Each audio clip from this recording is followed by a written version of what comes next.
இன்றைக்கி நம்ம பார்க்க போகிற மூவியில் வந்து பார்த்திங்கன்னா ஒரு பொண்ணு ஹாஸ்பிட்டலுக்குள்ளே ஓடியாது. அங்கே வந்து பார்த்திங்கன்னா ஒரு பேஷண்ட்டை வந்து பெட்டில் படுக்க வச்சுருக்காங்க. அவனோட கால் வந்து பார்த்திங்கன்னா பேஷண்ட்டோட பெட்டில் இருந்து அந்த கதவு வரைக்கும் அவ்வளோ நீட்டாக இருக்குது. இதை பார்த்த உடனே அந்த பொண்ணு வந்து பார்த்திங்கன்னா ரொம்பவே அதிர்ச்சி ஆயிடுது.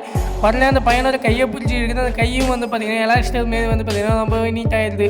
என்ன இருந்ததுன்னு பார்த்திங்கன்னா அந்த பையனுக்கு வந்து பார்த்திங்கன்னா சாதாரணமாகவே அந்த எலாஸ்டிக் தன்மைன்னு சொல்லப்படக்கூடிய நெகிழ் தன்மை வந்து அதிகமாகவே இருந்திருக்கு.